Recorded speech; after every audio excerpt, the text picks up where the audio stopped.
Circles of అవతారిక్ పీరియడ్స్లో circles అంటే circle members అని తెలుసుకోవాలి. ఆ సర్కిల్ మెంబర్స్లో ఎన్ని సర్కిల్ 10 సర్కిల్స్ ఉంటారు. అంటే అవతారి సెంట్రల్ పాయింట్లో కూర్చుంటే అవతారిని చుట్టూ సర్కిల్లో ఒక వృత్తాకారంలో ఉంటా వాళ్ళ స్థానాలు ఉంటాయన్నమాట. ఒక్కొక్క సర్కిల్కి ఎంతమంది ఉంటారన్నది కూడా తెలుసుకున్నాం. ఒకటో సర్కిల్ బాగా సన్నిహితంగా ఉంది కాబట్టి దాన్ని ఇన్నర్ సర్కిల్ అంటారు. అవతార పురుషుడికి ఇన్నర్ సర్కిల్ మొదటిది. మిగిలిన 2, 3, 4, 5, 6, 7, 8, 9, 10 వరకు 2 నుంచి 10 వరకు కూడా అవుటర్ సర్కిల్ అంటారు. ఇన్నర్ సర్కిల్లో 14 ఉంటారు, 12 పురుషులు, 2 స్త్రీలు. అలాగే అవుటర్ సర్కిల్లో 2 నుంచి 10 వరకు ఉండి అవుటర్ సర్కిల్స్లో 12 చొప్పున ఉంటారు. 12 × 9 అంటే 108 మంది. అవి 108, ఇది 14 కలిసి 122 మంది సర్కిల్ మెంబర్స్ ప్రతి అవతార యుగంలోనూ కూడా ప్రతి అవతార పురుషుడికి కూడా ఉంటారు. వాళ్ళ ముందరే తను డివైన్ ప్లాన్ ప్రకారం కారణ జన్మలు వాళ్ళు అవతార జన్మ తీసుకున్న వెంటనే వాళ్ళు కూడా జన్మ తీసుకుని అవతారాన్ని అంటిపెట్టుకుని ఉంటారు. వీళ్ళ అందరికీ కూడా ఆల్ ఆఫ్ హోమ్ అంటే మొత్తం సర్కిల్ మెంబర్స్ అందరికీ కూడా 122 మందికి కూడా ఎక్స్పీరియన్స్ రియలైజేషన్ అన్నారు. గాడ్ రిలేషన్ వస్తుంది అన్నారు. లిబరేషన్ కాదు, ముక్తి మోక్షం కాదు, గాడ్ రిలేషన్ వస్తుంది. అంటే జీవించుండగానే భగవంతుడని చైతన్యం వస్తుంది. ఆ గాడ్ రిలేషన్ వచ్చిన వారు ఇతరుల యొక్క లిబరేషన్ గురించి దోహదపడగలరు. అంటే ఇతర మానవుల యొక్క వాళ్ళని ముక్తి మోక్షం పొందేటందుకు వీళ్ళు సహాయపడతారు అని చెప్పారు. Their work in all of whom experience realization and work for the liberation of others అన్నారు. ఇతరుల యొక్క ముక్తి మోక్షం, లిబరేషన్ అంటే ముక్తి మోక్షం, రియలైజేషన్ అంటే గాడ్ రియలైజేషన్. ఇతరులకు ముక్తి మోక్షం ప్రసాదించాలంటే వీళ్ళకి గాడ్ రిలేషన్ వచ్చి తీరాలి. వీళ్ళు ముక్తి మోక్షం కాదు, వీళ్ళ గాడ్ రిలేషన్ ఎవరితో వచ్చారో వాళ్ళకి అర్హత ఉంటుంది ఇతరులకి లిబరేషన్ ఇవ్వడానికి. అంటే లిబరేషన్ అంటే ముక్తి మోక్షం ఇవ్వడానికి వాళ్ళకి మాత్రమే అర్హత ఉంటుంది. అంచేత వీళ్ళు వాళ్ళ ఉన్నప్పుడు వాళ్ళ సమకాలికులకే కాక రాబోయే తరాలకు కూడా ముక్తి మోక్షం ఇస్తారు ఈ సర్కిల్ మెంబర్స్ అన్న విశేషం ఒకటి ఇక్కడ రాశారు. దేర్ వర్క్ అంటే the work of the circle members. 122 మంది సర్కిల్ మెంబర్స్ ఎవరైతే ఉన్నారో వాళ్ళ పని ఏమిటి? Not only for contemporary humanity, వాళ్ళతో సమానంగా జీవించున్న సమకాలికులైన మానవులే కాకుండా బట్ ఫర్ ది పాస్టెరిటీ అన్నారు. పాస్టెరిటీ అంటే రాబోయే తరం, వాళ్ళ తర్వాత రాబోయే తరానికి కూడా వాళ్ళకు కూడా ఈ లిబరేషన్ ఇస్తారు. Their work is not only for contemporary humanity but for posterity as well. The unfoldment of life అంటే జీవిత రహస్యం తెలుసుకోవడం. అన్ఫోల్డ్మెంట్ అంటే సీక్రెట్ అనమాట. సీక్రెట్ అని మనకు తెలుసుకోవడం, మనం ఎందుకు జీవించాం, దాని పర్పస్ ఏమిటి, దాని గమ్యం ఏమిటి, the aim of life and goal of life. ఆ రెండు తెలుసుకోవడాన్ని ఇంగ్లీష్లో చెప్పేటప్పుడు అన్ఫోల్డ్మెంట్ ఆఫ్ లైఫ్ అని మాట ఉపయోగిస్తారు. అంచేత జీవితం యొక్క పరమార్థం అని మనం తెలుగులో చెప్పుకోవచ్చు. ఆ జీవిత పరమార్థం అండ్ కాన్షియస్నెస్, వాళ్ళ చైతన్యంలో ఉండే మార్పులు. వాళ్ళు ప్రస్తుతం ఏ చైతన్యంలో ఉన్నారు? మానవ చైతన్యంలో ఉన్నారు.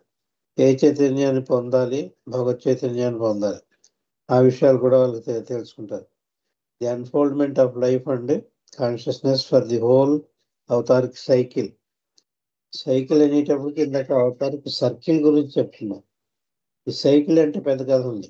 దానికి కొన్ని ఏజెస్ ఉంటాయి. ఒక ఏజ్ అంటే 8 సంవత్సరాలు. అలాంటి ఏజెస్ ఎన్ని కలిస్తే ఒక సైకిల్ అవుతుందో. అంటే అవతారుడు మేనిఫెస్టేషన్ అయిపోయిన తర్వాత మళ్ళీ అవతార పురుషుడు వచ్చే వరకు కూడా ఒక సైకిల్ ఆఫ్ టైం అవుతుంది. దాన్ని అవతారిక సైకిల్ అంటారు. ఒక అవతారం నుంచి 2వ అవతారుడు వచ్చే వరకు కూడా ఉండి కాల వ్యవధి మనుషులు కాదు ఇక్కడ. ఇందాక సర్కిల్ అంటే సర్కిల్ మెంబర్స్, మానవులు, మనుషులు. ఇక సైకిల్ అంటే వేరు, సర్కిల్ అంటే వేరు, అది గుర్తుపెట్టుకోవాలి. ఈ సైకిల్ అంటే కాల వ్యవధి. Consciousness for the whole avataric cycle. అంటే ఒక అవతారం నుంచి రెండో అవతారికి మధ్య ఉన్న కాలాన్ని అవతారిక్ సైకిల్ అన్నది మనం. For the whole avataric cycle which has been mapped out in the creative world. దీని ప్లానింగ్ అంతా కూడా మ్యాప్డ్ అవుట్ అంటే ప్లానింగ్ అంతా కూడా ఈ సృష్టిలోనే చేయబడుతుంది. Before the avatar took form, అంటే అవతారుడు మానవుడై జన్మించని క్రితమే డివైన్ ప్లాన్ ప్రకారం ఈ అవతారిక్ సైకిల్ యొక్క పీరియడ్ అంతా కూడా ముందరే ప్లాన్ చేయబడుతుంది అంటున్నారు. For the whole avataric cycle which has been mapped out, అంటే ఈ అవతారిక్ సైకిల్ అన్నది కూడా ఈ కాలంలో ఏమేం జరగాలి అన్నది కూడా ముందరే అది ప్లాన్ చేసిపోయి ఉంది, నిర్ణయించబడింది. దివ్య ప్రణాళిక ప్రకారం, దైవీ ప్రణాళిక ప్రకారం ముందరే అది ప్లాన్ చేసిపోయింది. అది అవతార పురుషుడు వచ్చిన తర్వాత దాన్ని అమలుపరచడమే ఆయన వచ్చి ముందరే ప్లాన్ చేయబడిన దాన్ని అమలుపరుస్తారు. Which has been mapped out in the creative world. Creative world అంటే ఈ సృష్టిలో before the avatar to form, అవతార పురుషుడు ఇంకా జన్మించిన క్రితమే అవతారిక శక్తులు ఏమేమి జరగాలో ముందరే రచయింపబడుతుంది ఆ దైవీ ప్రణాళిక ప్రకారం. Is endorsed by the Avatar, ఉన్నదే ఆయన అప్రూవ్ చేస్తారు, దానికి జీవం పోస్తారు అనమాట. Is endorsed and fixed in the formative, దాని రూపం ధరించేటట్టు చేస్తారనమాట. ఆ ప్లాన్ని అమలుపరిచేటట్టు అన్నారు. ముందరే రచింపబడిన ప్రణాళికని అమలుపరిచేటట్టు అవతార పురుషుడు వచ్చి దాన్ని అమలుపరుస్తారు. Fixed in the formative and material worlds. ఈ ప్రపంచ జీవితంలో ఎవరు పాత్ర ఏమిటో దాని ప్రకారం అంతా ఎవరు ఆయనకి ఎంత సన్నిహితులు అవుతారు, అవతారుడు పీరియడ్లో ఎంతో మంది సన్నిహితులు అయ్యారు. అదంతా కూడా దైవీ ప్రణాళిక ప్రకారమే జరిగింది, యాదృచ్ఛికంగా జరిగింది కాదు. చేత మనం అవతారు మేహన్బాబు ప్రేమికులు అవ్వాలి అనుకుంటే అవలేం, అవ్వకూడదు అంటే మానేలేం. అవతార పురుషుల దగ్గర వెళ్ళకూడదు అనుకున్న వాళ్ళు కూడా వచ్చి మంచి ఆర్డెంట్ లవర్స్ అయ్యారు. చేత అదంతా దైవీ ప్రణాళిక ప్రకారం జరుగుతుంది. అవతారం రాగానే దాన్ని ఆ ప్లాన్ ప్రకారం అమలుపరుస్తారు. And material during the avatar's life on earth. అవతార పురుషుడు తను జీవించి ఉన్నంతకాలం కూడా దైవీ ప్రణాళిక ప్రకారం ఏమేం జరగాలో, ఎవరెవరికి వస్తే ముక్తి రావాలో, ఎవరెవరితో ఆధ్యాత్మిక మార్గంలో ఎదగాలో, ఎవరికి స్థాయి ఏమిటో అవన్నీ కూడా ముందేగానే ప్లాన్ చేయబడినవన్నీ కూడా అమలుపరుస్తాడు అవుతారు. చేత ఇక్కడ సర్కిల్ మెంబర్స్ యొక్క డ్యూటీస్ ఏమిటో, సర్కిల్ మెంబర్స్ అంటే ఎవరో, ఎంతమంది ఉంటారో, స్త్రీలు ఎంతమందో, పురుషులు ఎంతమందో, వాళ్ళు రాబోయే తరాలకు కూడా ముక్తి మోక్షానికి ఎలా కృషి చేస్తారో, వాళ్ళతో సమకాలికులైన మానవులకే కాకుండా రాబోయే తరాలకు కూడా వాళ్ళు సహాయపడగలరు వాళ్ళు సర్కిల్ మెంబర్స్. అది చెప్పారు. అవతారిక పీరియడ్లో ఏం జరుగుతాయో అవి చెప్పారు. అవతారిక ప్లాన్ ప్రకారం జరుగుతుంది. తర్వాత ఏం చెప్తున్నారంటే the avatar awakens contemporary humanity to a realization of its true spiritual nature. వాళ్ళు నిజమైన ఆధ్యాత్మికత్వాన్ని అవతార పురుషుడు వచ్చి మానవాళికి అందరికీ కూడా తన సమకాలికులైన మానవానికి, రాబోయే తరాలకు అని చెప్పలేదు, the avatar awakens contemporary humanity అన్నారు. వాళ్ళని కొంతమంది ఏమో రియలైజేషన్ స్టేజ్కి తీసుకెళ్తారు, గాడ్ రియలైజేషన్కి, to a realization of its true spiritual nature. ఆధ్యాత్మిక దాంట్లో వాళ్ళు భగవంతుని స్థితికి తీసుకెళ్తారు. అలా కొంతమందిని గాడ్ రిలేషన్ స్థితికి తీసుకెళ్ళి కొంతమందికి ఏం ఇస్తారు, గివ్స్ లిబరేషన్. కొంతమందికి ఏమో ముక్తి మోక్షం ఇస్తారు. అర్హులైన వాళ్ళకి గాడ్ రిలేషన్ అంటే జీవించి ఉండగానే భగవంతుని యొక్క చైతన్యం కలిగి ఉండడాన్ని గాడ్ రిలేషన్. అలా కొద్ది మందికి గాడ్ రిలేషన్ ప్రసాదిస్తారు అవతార పురుషుడు తన సమకాలికుడైన మానవాళిలో కొందరికి. అలాగే కొందరికి gives liberation to those who are ready. ఎవరైతే రెడీగా ఉన్నారంటే సంసిద్ధతతో ఉన్నారు. వాళ్ళు రెడీగా ఉండడం అంటే అర్హులైన వాళ్ళకే అని చెప్పుకోవాలి. అర్హులైన వాళ్ళకి, అర్హత గల వాళ్ళకి మాత్రమే ముక్తి మోక్షం ప్రసాదిస్తారు. ఇంకా జన్మలుగా ఉండిపోయి వాళ్ళకి అర్హత లేకపోతే గాంధీ గారికి చెప్పినట్టు గాంధీ గారు ఇంకా 3 జన్మలు ఎత్తాలన్నారు బాబా. ఆ 3 జన్మలు కూడా లేకుండా చేద్దాం ప్రయత్నించారు, చాలా శాయశక్తిలో ప్రయత్నించారు బాబా, కానీ ఆయన సహకరించలేదు. చేత 3 జన్మలు అయిన తర్వాత ఆయనకి లిబరేషన్ వస్తుంది, ఇటువాటికి వచ్చి ఉంటుంది. Gives liberation to those who are ready and quickens the life of the spirit in his time. మిగిలిన జీవాత్మలన్నిటికీ కూడా వాళ్ళ ఆధ్యాత్మిక ప్రగతి చాలా త్వరితగతిని నడిచేటట్టు చేస్తారు. క్వికెన్స్ అంటే చాలా స్పీడ్గా అవుతుంది. మనం కొంచెం చేస్తే ఎంతో ఫలితం ఎక్కువ ఉంటుంది.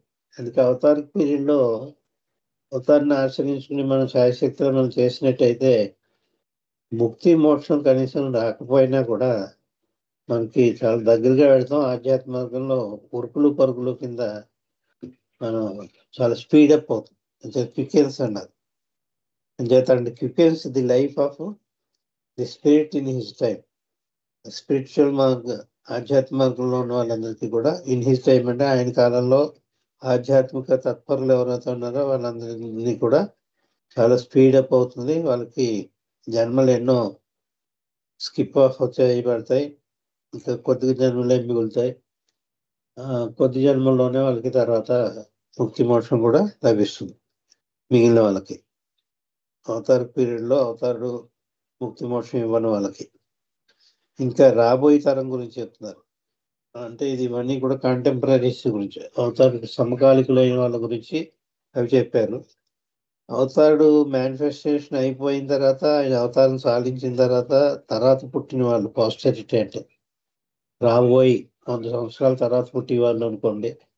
ఉదాహరణకి చెప్పుకుందాం, అప్పటికి అవతారిక పీరియడ్ అయిపోతుంది అనుకుందాం. 100 సంవత్సరాల తర్వాత 100 సంవత్సరాల తర్వాత అవతారిక పీరియడ్ అయిపోయిన తర్వాత పుట్టి వాళ్ళు ఎవరైతే ఉంటారో, జన్మించి మానవులు ఎవరైతే ఉంటారో వాళ్ళు రాబోయే తరాలు.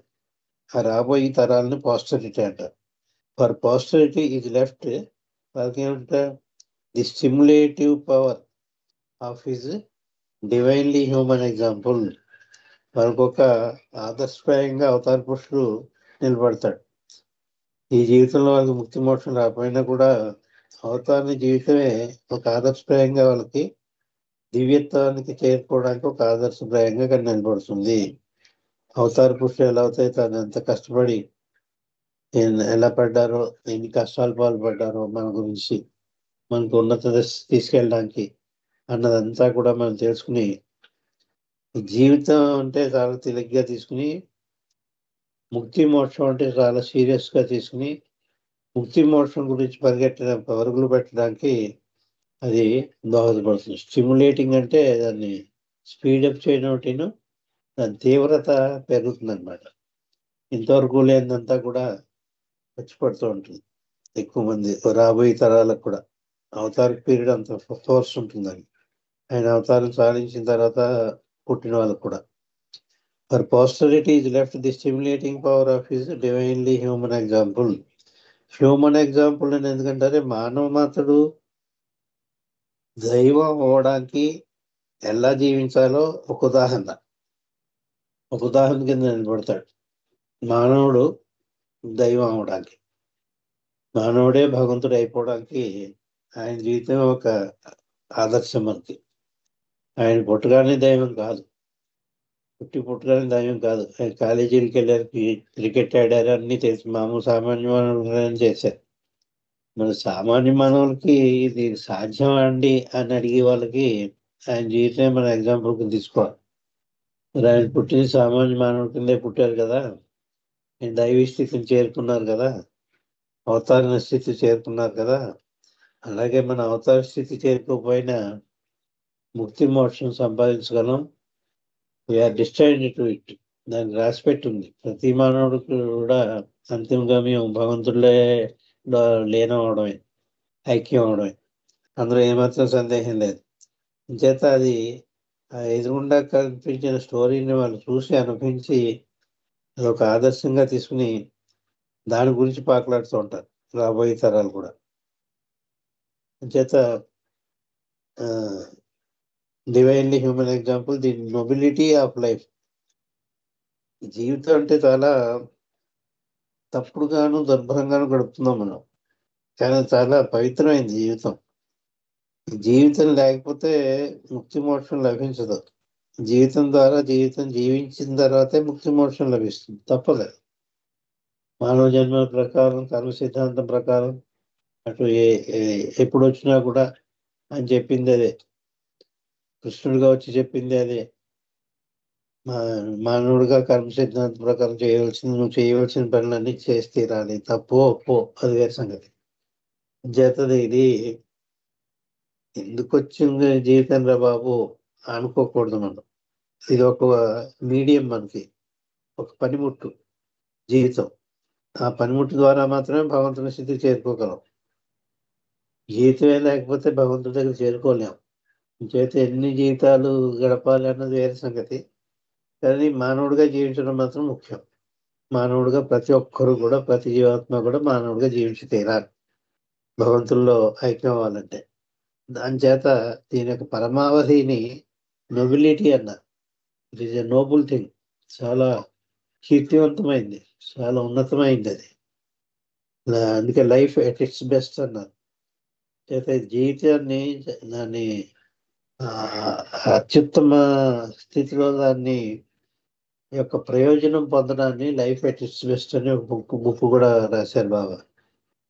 చేత దీని యొక్క ఔన్నత్యం గొప్పది, నొబిలిటీ. చేత ది నొబిలిటీ ఆఫ్ లైఫ్ అన్న ఔన్నత్యం అనమాట. దీని జీవితం వృధా అయింది కాదు, పనికిరాంది కాదు, వేస్ట్ కాదు, దుర్భరమైంది కాదు, జీవించలేనిది కాదు. కష్టాలు వచ్చినంత మాత్రాన్ని జీవించలేనిది అనుకోకూడదు. చాలా ఉపయోగకరమైంది అది, చాలా కీర్తివంతమైంది, చాలా మంచిది అది. దాని ద్వారానే భగవంతుని చేరుకుంటాం. అది ఒక ఉపాధి, ఒక నిచ్చెన లాంటిది. నిచ్చెన లేకుండా పైన డాబా ఎక్కలేం మనం. నిచ్చెన మెట్లు ఉంటే దాని ద్వారా ఎక్కుతాం. ఆ నిచ్చెనే మన లైఫ్ అనుకోండి, మానవ జీవితం. నిచ్చెనతో పోల్చుకోవచ్చు. ఒక్కొక్క మొట్ట ఎక్కి అక్కడికి గమ్యం చేసుకుంటాం, ఎక్కడికి ఎక్కాలో మీరు చేత the second part of life.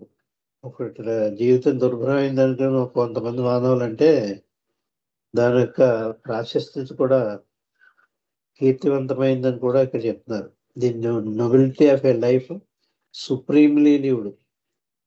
దాని యొక్క పరమార్థం తెలుసుకుని ఆ పరమార్థంతో జీవించాలి. దాన్ని నువ్వు జీవించే విధానంలో దాన్ని దుర్భరం చేసుకోక్కర్లేదు. జీవితాన్ని, అదే జీవితాన్ని చాలా ఉన్నతమైనది దానిగా తీసుకోవాలి. సుప్రీంలీ అన్నారు. సుప్రీం అంటే చాలా గౌరవప్రదమైంది, చాలా ఉన్నతమైంది. ఆ విధంగా కనుక జీవిస్తే the of a life supremely lived, purity of a love, ప్రేమ, అన్మిక్స్డ్ విత్ డిజైర్స్. ఎటువంటి ప్రేమను నువ్వు సాధించాలి? కోరికలతో కూడిన ప్రేమను సాధించావు నువ్వు, అదే తెలుసు. కోరికలతో కూడిన ప్రేమ, కోరికల లేని ప్రేమ, ఏ కోరిక లేని ప్రేమ, ప్యూర్ లవ్ అని కూడా మనం అంటాం. పవిత్రమైన ప్రేమ.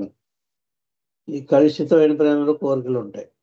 ఏ కోరిక లేని ప్రేమలో అది ప్యూర్, స్వచ్ఛమైన ప్రేమ. అది అంచేత ఆ ప్రేమను ఏమంటున్నారు? Of a love unmixed with desires, not mixed with desires అని. కోరికలతోటి కలుషితం కాని ప్రేమ అనాలి. అన్మిక్స్డ్ అంటే మిక్స్ అవ్వలేదు అందులో. ఏమిటి మిక్స్ అవ్వలేదు? ఏది కలపలేదు? కోరికలు. కోరికలు కలవని ప్రేమ. ఇంకోటి ఏం చెప్తున్నారు? ఆఫ్ ఏ పవర్, శక్తి. ఆ శక్తి ఎటువంటిది వర్ణిస్తున్నారు ఇక్కడ. దగ్గర లవ్ వర్ణించారు, ఇక్కడ శక్తి. Of a power unused except for others. ఆ శక్తిని నువ్వు నీ గురించి కాకుండా ఇతరుల గురించి మాత్రమే నీ శక్తిని నువ్వు వినియోగించే పవర్, శక్తి. అంటే నిస్వార్థమైన నీ యొక్క శక్తిని అనేక విధాలుగా తీసుకోవచ్చు మనం. ఈ ధన సంపద కూడా ఒక శక్తి అవుతుంది. ఆ ధనం ఉన్న ధనం నువ్వు నీ గురించి కాకుండా ఇతరుల గురించి మాత్రమే వెచ్చించడం, నీ గురించి అసలు చాలా తక్కువ, లేకపోతే నీళ్ళు ఉపయోగించుకోవడం, ఇతరులకు మాత్రమే ఉపయోగించడం. అంచేత అది కూడా చెప్తున్నారు. అది power unused except for others. ఇతరుల గురించి తప్పితే నువ్వు నీ స్వార్థానికి నీకున్న శక్తుల్ని ఉపయోగించుకోకూడదు. ఇక్కడ power unused for except for others అనేది మనకి ఏది గుర్తు రావాలంటే, ఆధ్యాత్మికంలో యోగులకి, ఋషులకి, మహర్షులకి దివ్య శక్తులు వస్తాయి. చాలా పెద్ద దివ్యం అనకూడదు, దాన్ని దైవీ శక్తులు కాదు. ప్రాపంచికంగానే యోగిక్ పవర్స్ అన్నారు బాగుందండి. యోగిక్ పవర్స్, చాలా శక్తులు ఉంటాయి వాళ్ళకి. ఆ శక్తులన్నింటినీ కూడా వాడెవడో చెట్టు అంతా నాశనం అయిపోయేటట్టు చేసేట్టు, ఇలా చూసేటప్పుడు నాశనం అయిపోయాయి. ఆ చెట్టు పువ్వులు, కాయలు, కొమ్మలు చిగురుస్తోంది, కలకలలాడుతోంది. అది మంచి చెట్టు. ఆ ఫలాలు కూడా మానవులు తినేదే. ఆ చెట్టుని ఇలా చూసేటప్పుడు మాడిపోయి మసి అయిపోయి బూడిద మిగిలింది. చూసావా నా శక్తి అన్నట్టు. నీ శక్తిని ఇలా ఉపయోగించకూడదు, అది దుర్వినియోగం చేసినట్టు. అది వాడు గొప్పకి ప్రదర్శన చేయడానికి చూపించాడు. అలాంటి వాడు ఇంకో శక్తివంతమైన గురువు గారు, ఇంకో ఋషో యోగో ఎవరో, ఇది ఇలా ఉపయోగించడం, ఇది నేను నాకు ఉన్న శక్తులు, నీ శక్తులు వెళ్ళదు ఇలాంటి వాటికి ఉపయోగించకూడదని, నేను చూడు నా శక్తితో ఏం చేస్తాను అని వీడు నాశనం చేసేసి చెట్టుకేసి ఇలా బూడిదకేసి ఇలా చూసేటప్పటికి యథాస్థితిలో పూర్వం మాడిపోయిన క్రితం, వాడు మార్చేయని క్రితం, ఆ చెట్టుని చంపేయని క్రితం ఎలా ఉందో, మళ్ళీ చిగుర్లతోటి, కాయలతోటి, పిందెలతోటి, పువ్వులతోటి కలకల్లాడుతూ ఆ చెట్టు నిండా కిలకల రావాలతో కొన్ని బోర్డు మంది పక్షులు ఆశ్రయించి ఉన్నాయి పాప చెట్టు మీద. అన్నీ యథాతథంగా వచ్చేసాయి. వీడు నాశనం చేసిన చెట్టు. చేత ఇతరుల ప్రయోజనం గురించి మాత్రమే ఆ శక్తిని ఉపయోగించాలి. దాని కాకుండా ఇతరత్ర ఉపయోగిస్తే తన స్వార్థ ప్రయోజనం కానీ, తన గొప్పలు, తన కీర్తి ప్రకటించుకుందుకు కానీ ఉపయోగించకూడదు. అవన్నీ సంతరింపు చేసుకుంటారు. అది చెప్తున్నారు ఒక్కొక్కటే. ది నొబిలిటీ ఆఫ్ లైఫ్ అంటే ఇది supremely lived, of a love unmixed with desire, of a power unused except for others. ఇతరులకి తప్ప తన గురించి ఏమాత్రం తన శక్తిని వినియోగించుకోడు. Of a peace untroubled by ambition. ఈ పీస్ అంటే ప్రశాంతి, శాంతి అన్నమాట. ఆ శాంతిని అన్ట్రబుల్డ్, ఆ శాంతిని డిస్టర్బ్ చేయకపోవడం. By ambition. అంబిషన్ అంటే దురాశ అని చెప్పచ్చు, ఇంకేదో కావాలని దురాశ. ప్రశాంతతని నాశనం చేసేసి, యుద్ధాలు చేసేసి, ఇతర దేశాలను ఆక్రమించేసి, అవి కూడా దాన్ని కూడా ఏలేద్దామని దురాశ. అవి తెచ్చుకోవాలి, ఈ పీస్ భంగం చేయడం అంటే. యుద్ధాలు ఇప్పుడు జరుగుతున్నాయి. ఏం సాధిస్తారు వాళ్ళు? వాళ్ళకు రాజ్యం ఉంది కదా, ఆ రాజ్యంలో క్షేమంగా ఉండొచ్చు కదా. వాళ్ళ రాజ్యం వాళ్ళు చూసి, మన భారతదేశం ఉంది, ఇతర దేశాన్ని ఆక్రమిద్దామని యావం మనకు లేదు కదా. వేరే దేశాలు మాత్రం కూటమిగా తయారైపోయి మొత్తం అంత ప్రపంచాన్ని అంతని వాళ్ళ గుప్పిట్లో పెట్టుకుందామని ప్రతి దేశం కూడా యావపడతాం. దానివల్ల ఏమిటి డిస్టర్బ్ అవుతుందంటే శాంతి కోల్పోతున్నారు. శాంతి, ప్రశాంతి ఏదైతే ఉందో దాన్ని మంట కలిపేస్తున్నారు అనమాట. అంచేత of a peace untroubled by ambition. Ambitions తోటి, అంటే గ్రీడీనెస్ తోటి ఏదైతే విఘాతం కలిగించదో, ఈ విఘాతం కలిగించినటువంటి శాంతి, అది కోరుకుంటాడు ఈ మానవుడు. ఇంకా నాలెడ్జ్ గురించి చెప్తున్నాడు. Of a knowledge undimmed by illusion. ఈ ఇల్యూషన్ అంటే మాయ. మాయ అంటే సృష్టి, క్రియేషన్. ఆ సృష్టిలో కూడా వీళ్ళ కీర్తి, వీళ్ళ ఈ వెలుగు, నాలెడ్జ్ అని వెలుగు అనమాట. నాలెడ్జ్ అంటే భగవంతుని ఏడన విజ్ఞానం, ప్రాపంచిక విజ్ఞానం కాదు ఇది. ప్రాపంచికమైన ఆర్టిఫిషియల్ ఇంటెలిజెన్స్ అని ఇవన్నీ అవన్నీ బోల్డ్ వస్తున్నాయి. ఈ నాలెడ్జ్ ఎంత ఉన్నతమైనా కూడా ఆధ్యాత్మికమైన నాలెడ్జ్ కాదు ఇది. God alone is real, all else is illusion అన్నది తెలుసుకోవాలి. అది రియల్ నాలెడ్జ్. భగవంతుడు మాత్రమే సత్యము, మిగిలినంతా కూడా ఎంత గొప్పదైనా, ఎంత పవర్ఫుల్ అయినా అది అంతా కూడా మిథ్యయే అనేటటువంటిది. ఆ చైతన్య స్థితికి ఎవరైతే చేరుకున్నారో వాళ్ళకుండి నాలెడ్జ్. వాళ్ళకుండి నాలెడ్జ్ ఎలాంటిది? అది వెలవెలపోదుట. డిమ్ అంటే వెలవెలిపోవడం. అది వోల్టేజ్ తగ్గిపోయినప్పుడు 100 క్యాండిల్ బల్బ్ కూడా 0 క్యాండిల్లా వెలుగుతూ ఉంటుంది. అయితే వోల్టేజ్ తగ్గిపోయింది, డిమ్ అయిపోయింది అది. కానీ వీళ్ళది అలా డిమ్ అవుతుంది ఎప్పుడు కూడా ఒకే రకంగా ప్రకాశవంతంగా వెలుగొందుతూ ఉంటుంది. వీళ్ళ నాలెడ్జ్, వీళ్ళ యొక్క భగవంతుని గురించి నాలెడ్జ్ ఏదైతే ఉందో అవి విజ్ఞానము అనాలి. నాలెడ్జ్ అన్న దాన్ని విజనం అనాలి మనం ఇక్కడ. అంటే నాలెడ్జ్ అన్డిమ్డ్ బై ఇల్యూజన్. ఇల్యూజన్లో ఉన్నంత మాత్రాన్ని దాని ప్రకాశాన్ని అది కోల్పోదు. నిజంగా అది భగవంతుడి గురించి నాలెడ్జ్ అవుతే. అందుకే చిన్న కుర్రాడు కూడా భగవంతుడి గురించి ఒక చైతన్యము అవగాహన ఎంత గొప్పగా ఉందో ప్రహ్లాదుడు మనకు ఉదాహరణ. అతని యొక్క నాలెడ్జ్ ఏం చదువుకున్నారా అంటే చదువులలో మర్మం వల్ల చదివికి తండ్రి అంటాడు. వాళ్ళ నాన్న అడిగాడు, ఏం చదువుకున్నావురా అని. ఈ చదువుల్లో ఉన్న మర్మాన్ని అంతా చదువుకున్నాను అంటున్నాడు వాడు. చేత ఎవరి గురించి తెలుసుకోవాలో వాడి గురించి తెలుసుకున్నాడు. ఏ భగవంతుని గురించి తెలుసుకోవాలో ఆ భగవంతుని గురించి జ్ఞాన సముపార్జన చేశాడు అతను, ప్రహ్లాదుడు. అతను అటువంటి ప్రకాశవంతమైన నాలెడ్జ్ అది డిమ్ అవదు, అది ప్రకాశవంతంగా వెలుగుతూనే ఉంటుంది. చేత of a knowledge undimmed by illusion అని చెప్పారు. ఎంత బాగా వర్ణించారు చూడండి. ఒక్కొక్క వచనానికి ఒక్కొక్క ఉదాహరణకి అంత చెప్పుకోవాల్సి వస్తున్నాను. ఇంకా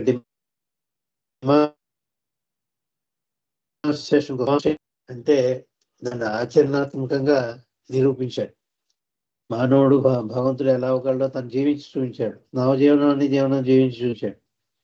ఈ నవజీవనాన్ని జీవితం మీరు జీవించండి, ఇలా జీవిస్తే ఖచ్చితంగా మీరు భగవంతుడు అవుతారు అని చెప్పి దాన్ని ఆచరించారు. కష్టమైనా కూడా ఆచరించాడు. నవజీవనం బెస్ట్ ఎగ్జాంపుల్ మనకి. చేత ఎటువంటి వారిని నవజీవనం జీవించినట్టు అవుతుందో కూడా వర్ణించి చెప్పారు. అది ఎప్పుడు శాశ్వతంగా జీవించే ఉంటుంది అని చెప్పి, ఈ విధంగా జీవించిన వాళ్ళంతా కూడా నవజీవనం జీవించినట్టే లెక్క అని చెప్పి this new life is endless అని చెప్పి ఒక ప్రవచనం బాబా అందరూ చెప్పారు. అంచేత avatar has demonstrated the possibility of a divine life. దివ్యపరమైన దైవీపరమైన జీవితాన్ని ఎలా జీవించాలో మానవాళి అది సోదాహరణంగా ఆచరణాత్మకంగా జీవించి చూపించారు అవతార పురుషులు అని చెప్తున్నారు ఇక్కడ. ఇలా థియరిటికల్ గా చెప్పడం కాదు, ఆయన జీవించారు. ఈ లివ్డ్ ది డివైన్ లైఫ్, దైవీ జీవితాన్ని జీవించాడు. అయితే నేను మానవుడినే కదా, మానవుడు అయ్యుండి నేను ఎలా జీవిస్తున్నాను. ఆయన శక్తిని ప్రదర్శించలేదు. ఆయనకు ఉండి త్రైలక్షణాల్లో అనంతమైన శక్తి జ్ఞానానందాల్లో జ్ఞానం ఒకటే వినియోగించారు తప్ప ఆయన శక్తిని బ్లిస్ని కూడా ఆయన ఉపయోగించలేదు. బ్లిస్ స్టేట్ ఆనందాన్ని శక్తిని కూడా ఒక నాలెడ్జ్ ఉపయోగించారు అవతార పురుషులు. ఎప్పుడు వచ్చిన అవతారుడు అంతే, రెండు ఉపయోగించారు, ఒకటే ఉపయోగిస్తారు. చేత he has demonstrated the possibility, అంటే అవకాశం ఉంది. ఇట్ ఈస్ ఇంపాసిబుల్ అని అనకండి. నేను జీవించాను కదా, నేను జీవించినట్టు మీరు నవజీవనం జీవించండి. అలా జీవిస్తే మీరు నాలో ఐక్యం అవడానికి, భగవంతులో ఐక్యం అవడానికి అవకాశం ఉంది అని చెప్పి నేనే ఆచరణాత్మకంగా డెమాన్స్ట్రేట్ చేసి చూపించాను. దాన్ని ప్రయోగాత్మకంగా చేసి చూపించాను. ప్రయోగాత్మకంగా అంటాడు డెమాన్స్ట్రేషన్ అంటే, ఆ ప్రయోగాత్మకంగా జీవించి చూపించాడు. Demonstrated the possibility of a divine life for all humanity. మొత్తం మానవాళ్ళందరికీ కూడా ఇది సాధ్యమే, అసాధ్యమైంది కాదు. ఇంకేమున్నారు, అవి of a heavenly life on earth. Heaven అనేది వేరే ప్రదేశం కాదు. ఈ భూప్రపంచంలో ఉంటూనే నువ్వు స్వర్గాన్ని అనిపించగలవు. నువ్వు ఎప్పుడు భగవంతుల్లో యొక్క బ్లిస్ పొందినప్పుడు భగవంతుడి గుండి త్రైడ్ లక్షణాలు ఉన్న ఒక దివ్యానందం ఏదైతే ఉందో, బ్లిస్ అంటాం దివ్యానందాన్ని. ఆ దివ్యానందాన్ని భూప్రపంచం మీద నువ్వు అనుభవించగలవు అని నిరూపించారు. చేత అవి హెవెన్లీ లైఫ్ అంటే హెవెన్లో ఉన్న లైఫ్ ఎలా ఉంటుందో స్వర్గతుల్యమైన జీవితం అని చెప్తున్నారు. మనం నరకతుల్యమైన జీవితాన్ని అనుభవిస్తున్నాం ఇక్కడ. కానీ ఈ నరకంలో ఉంటూనే స్వర్గతుల్యమైన జీవితాన్ని మనం అనుభవించగలం ఎప్పుడు భగవంతుని ఎడల మనకి ప్రేమ, నిస్వార్థ సేవ, ఆసక్తి, ఆ తపన ఎక్కువగా ఉన్నప్పుడు. ఉండేది దుర్భరమైన పరిస్థితులైనా నరకతుల్యమైన ప్రపంచంలో ఉన్నప్పటికీ కూడా నువ్వు స్వర్గంలో ఉన్నట్టు జీవించగలవు అని చెప్తున్నారు. చేత of heavenly life on earth అని చెప్తున్నారు. ఎర్త్ అంటే భూప్రపంచం మీదే నువ్వు స్వర్గతుల్యమైన జీవితాన్ని జీవించగలవు అని చెప్తారు. Those who have the necessary courage and integrity, దానికి తగిన మీకు ధైర్య ఉండాలి, ధీశాలై ఉండాలి. పిరికి వాళ్ళకి పనికిరాదు, ఆధ్యాత్మికత పిరికి వాళ్ళకి పనికిరాదు అన్నారు బాబా. ఎటువంటి దుర్భరమైన పరిస్థితులు వచ్చినా కూడా మనం గడ్డి అవుతే వంగిపోతుంది, పెద్ద మానవ అవుతే లేకపోతే పెద్ద పర్వతం అవుతే వంగదు. అది ఎంత గాలి వచ్చినా అలా నిలబడే ఉంటుంది. చేత రాక్ లైక్ ఫెయిత్ అన్నారు. పెద్ద మానవ ఉన్న పెద్ద వృక్షాలు అయితే పడిపోదాం, ఎంత తుఫాన్లు వచ్చినా కూడా మన ధైర్యం కూడా అలా నిలబడాలి, దేనికి లొంగిపోకుండా, పరిస్థితులకి మనం లొంగిపోకుండా, ఈ దుర్భరమైన పరిస్థితులకి లొంగిపోకుండా ధైర్యశాలి అయి ఉండాలి. ఇంకేం కావాలి? ఇంటెగ్రిటీ అంటే నిజాయితీ. ఇంటెగ్రిటీ అంటే నిజాయితీ అనమాట. చెడ్డ పనులు చేయకుండా నీతిని అలా పోషిస్తూనే ఉండాలి. అవినీతి పనులు ఎప్పుడు అవ్వకూడదు, దాన్ని ఇంటెగ్రిటీ అంటారు. Those who have the necessary courage and integrity can follow when they will. చేత వాళ్ళు ఇవన్నీ నేను చెప్పినవన్నీ కూడా వాళ్ళు అనుసరించగలరు. ఎప్పుడు? వెన్ దే విల్, వాళ్ళకి ఎప్పుడైతే రాసి పెట్టిందో అప్పుడు. వాళ్ళు ఇచ్చానుసారం జరగాలి కదా. అంచేత వాళ్ళకి బుద్ధి ఎప్పుడైతే పుట్టిందో ఆ బుద్ధి పుట్టినప్పుడు భగవంతుడు మాత్రమే కావాలి, ఏమీ వద్దు నాకు అని చెప్పి ఎన్ని కష్టాలు పడ్డా భగవంతుడే. ఎన్ని కష్టాలు పెట్టారు పూర్వం భక్తులందరికీ. ఒక రామదాస్, భక్త రామదాస్ జైల్లో కూడా వేస్తే కూడా ఆయన ఏమి ఇదవలే. జైల్లో ఉండి కూడా భగవంతుడితో మాట్లాడాడు. తను నమ్ముకున్న ప్రియాతి ప్రియమైన రాముడితో మాట్లాడారు. ఆయన చాలా చనువుగా మాట్లాడాడు. చేత వాళ్ళు చేయాలి అని ఒక ఇచ్చ ఉన్నప్పుడు, ఆ ఇచ్చ ఉన్నప్పుడు, ఆ తపన ఉన్నప్పుడు వాళ్ళు ఈ విధంగా జీవించగలరు అని చెప్తున్నారు. ఎలాగ కరేజ్ చేసుకున్నాను ఇంటెగ్రిటీ తోటి కెన్ ఫాలో వెన్ వాళ్ళు ఆచరణాత్మకంగా జీవించగలరు. ఎప్పుడు? వెన్ దే విల్, వాళ్ళకి ఇచ్చ ఉన్నప్పుడు. ఇప్పుడు ఇచ్చ లేదంటే మనకి ఇచ్చ వేరే వాటి మీద ఉంది, ప్రపంచం వాటి మీద ఉంది, భగవంతుడి మీద ఇచ్చలేదు మనం. అది చూసుకోవాలి. Those who are spiritual awake, ఆధ్యాత్మికంగా ఎవరైతే జ్ఞానాన్ని పొందారో, మేల్కోబడ్డారో, బాబా అందుకు వచ్చారు. నిద్రావస్థలో ఉన్నారు, నిద్రలో ఉన్నారు, నిద్రలో ఉన్న వాళ్ళని, అజ్ఞానం అని నిద్రలో ఉన్న వాళ్ళని మేల్కొల్పడానికి వచ్చారు. అంచేత అజ్ఞానం అని నిద్రలోంచి మేల్కొని జ్ఞానం సముపార్జన ఎవరైతే చేశారో వాళ్ళకు ఆధ్యాత్మికమైన జీవితం జీవిస్తారు వాళ్ళు. అంచేత ఆధ్యాత్మికంగా వాళ్ళు మేల్కోబడతారు. వాళ్ళ గురించి చెప్తున్నారు. Those who are spiritually awake have been aware for some time that the world is at present in the midst of a period such as always receives authoric manifestation. వీళ్ళందరికీ కూడా అంటే సర్కిల్ మెంబర్స్ కింద మన మండలి members ని అనుకోవచ్చు. వాళ్ళకి మేల్కొల్పు కలిగింది వాళ్ళకి.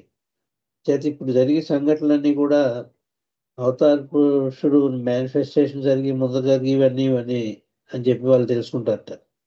ఈ దుర్భరమైన పరిస్థితులు ఇవన్నీ, గందరగోళం, ఖేయాస్ ఇవన్నీ వస్తాయి అవతార మేనిఫెస్టేషన్ ముందర. చేత రాబోయేది అవతార పురుషుడు మేనిఫెస్టేషనే. ఆ మేనిఫెస్టేషన్ అంటే ఆయన సాధించడం అనమాట. అవతార పురుషుడు ఆయన అవతారాన్ని సాధిస్తారు. ఆ టైంలో ఎక్కువ మంది కూడా తెలుసుకుంటారు ఈయన అవతార పురుషుడు అని. అంతవరకు తెలుసుకున్న వాళ్ళు కూడా ఈయన అవతార పురుషుడు తెలుసుకుంటారు. చాలా వర్ణించేదాన్ని. అంచేత ఏమంటున్నారు వాళ్ళందరూ కూడా, world is at present in the midst of a period. At present ప్రస్తుత కాలంలో మనం దీని మధ్యలో ఉన్నాం, అటువంటి కాలంలో ఉన్నాము, అటువంటి కాలమైన మధ్యలో ఉన్నాం. ఎటువంటి కాలం? Present in the midst of a period such as always precedes.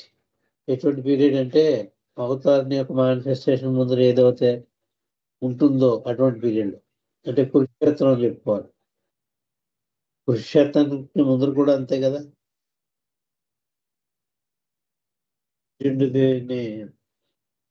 అర్జునుడు యుద్ధం చేస్తుంటే తన సారథి దగ్గర నుండి యుద్ధం చేయించారు. మరి యుద్ధంలో ఎంత చనిపోతారు, ఎంత నష్టం జరుగుతుంది, ఎంత గందరగోళం జరుగుతుంది, అవినీతి ఎక్కువగా ఉంటుంది, నీతి తక్కువ ఉంటుంది. 5% నీతి ఉంటుంది, 100% అవినీతి ఉంటుంది. అది జరుగుతుంది ఇప్పుడు. 5% నీతి ఉంది ఈ ప్రపంచం మీద, 100% అవినీతి ఉందని చెప్పుకోవచ్చు. 100 మంది కౌరవులు అయితే 5 పాండవులు. అది చెప్తున్నాను. 5% 100% అది నేను చెప్పింది. 100% అంటే 100 మంది కౌరవులు, 5% ఏంటంటే 5 పాండవులు. 5 పాండవులు నీతివంతులు, 100 మంది కౌరవులేమో దుర్మార్గులు. అటువంటి పరిస్థితి అవతారికి మేనిఫెస్టేషన్కి ముందర జరిగేది. అది ఆ కురుక్షేత్రం అయితే తప్ప ఆయనకి మేనిఫెస్టేషన్ అవ్వలేదు. ఆ కురుక్షేత్ర మహాసంగ్రామమే అవతారి కృష్ణుడిగా వచ్చినప్పుడు మేనిఫెస్టేషన్ అని మనం చెప్పుకోవాలి. ఇక్కడ సీతను అపహరించడం, సీత యొక్క అగ్ని ప్రవేశం, అవన్నీ కూడా రాముడి యొక్క మేనిఫెస్టేషన్. అదంతా దాంతో రామాయణం ఎండ్ అయిపోతుంది. అయితే in the midst of a period such as always precedes అంటే దాని ముందర వచ్చింది. దేనికి ముందర వచ్చేది? అవతారికి మేనిఫెస్టేషన్. అవతార పురుషుని యొక్క మేనిఫెస్టేషన్ ముందర వచ్చే పీరియడ్ చాలా దుర్భరంగాను, భరించడంగాను, అల్లకల్లోలంగాను, అగమ్యగోచరంగాను ఉంటుంది అటువంటి పీరియడ్. ఈవెన్ అవేకెండ్ మెన్, ఈ జ్ఞానోదయం అయిన వాళ్ళు కూడా, అండ్ ఉమెన్, జ్ఞానోదయమైన పురుషులు స్త్రీలు కూడా are becoming aware of it now. ఈ స్త్రీ పురుషులు కూడా ఎవరికైతే జ్ఞానోదయం అయిందో వాళ్ళకు కూడా ఇప్పుడు ప్రస్తుత పరిస్థితులు ఈ సదావగాహనతో ఉన్నారు. అవతార పురుషులు వచ్చారు, మెహర్ బాబా, అండ్ మేనిఫెస్టేషన్ కాబోతోంది. అండ్ మేనిఫెస్టేషన్ కాబోయే ముందర జరిగే సంఘటనలన్నీ ఇప్పుడు జరుగుతున్నాయి అని ఒక జ్ఞానంతో, ఒక అవగాహనతోటి జీవిస్తూ ఉంటారు వాళ్ళు. మిగిలిన మానవులందరూ కూడా అవగాహన ఉండదు, ఎందుకంటే అవతారాన్ని గుర్తించలేరు. అవతార పురుషులు వచ్చినట్టు తెలియదు వాళ్ళకి, తెలుసున్నా విస్మరించారు. కానీ ఇప్పుడు స్త్రీ పురుషులు కొంతమంది అవతారాన్ని అంగీకరించి ఆయన ఆరాధిస్తూ, ఆయన ప్రేమిస్తూ, ఆయన ఎంటి పెట్టుకున్న వాళ్ళు ఎవరైతే ఉన్నారో వాళ్ళందరికీ కూడా ఈ ఒక కనువిప్పు అవుతుంది. ఇప్పుడు జరిగే పీరియడ్ కూడా ఇప్పుడు అవతారికి మేనిఫెస్టేషన్ అవుతుంది అనమాట. దాని ముందు జరిగే సంఘటనలు అనమాట ఇవన్నీ. తల్లిని బయటికి తోసేయడం, తల్లి చిన్న పిల్లల్ని చంపేయడం, ఇవన్నీ జరిగే సంఘటనలు. That even awakened men and women are becoming aware of it now. From their darkness, they are reaching out for light. వాళ్ళు చీకటిలోంచి వెలుగులోకి వస్తున్నారు. వాళ్ళకి జ్ఞానోదయం అయింది, భగవంతుడు అంటే ఏమిటో. భగవంతుని లీల ప్రకారమే ప్రస్తుత పరిస్థితులు ఇంత గందరగోళంగా ఉన్నాయి అనే అవగాహనతో ఉంటారు వాళ్ళు. అంచేత అజ్ఞానాన్ని చీకటిలోంచి వాళ్ళు బయటకు వచ్చి జ్ఞానం అని వెలుగులో ఉన్నారు వాళ్ళంతా కూడా. ఎవరైతే తెలుసుకున్నారో అది అవతార పురుషుని యొక్క ప్రయోజనాన్ని పొందుతున్నారో వాళ్ళు ఫ్యామిలీ మెంబర్స్ అనండి, సర్కిల్ మెంబర్స్ అనండి, భావాలవర్స్ అనండి, అందరూ కూడా. చేత from the darkness they are reaching out for light, వెలుగు గురించి చూస్తున్నారు. In the sorrow they are longing for comfort. వాళ్ళ విచారణలో ఉంటూనే అక్కడే సుఖాన్ని కోరుకుంటున్నారు. ఆ విచారకరమైన పరిస్థితుల్లోనే సుఖం కోసం వెతుకుతున్నారు వాళ్ళు. చేత in the sorrow they are longing అంటే తపన పొందుతున్నారు. దేని గురించి? For comfort. దాని నుంచి ఉపశమనం గురించి తపన పొందుతున్నారు, తప్పించిపోతున్నారు. వాళ్ళు పడి బాధల నుంచి ఉపశమనం గురించి. From the midst of the strife అంటే దుర్భరమైన పరిస్థితులు అనమాట. దాని మధ్యలో ఉంటూ ఇటు వచ్చి they have found themselves plunged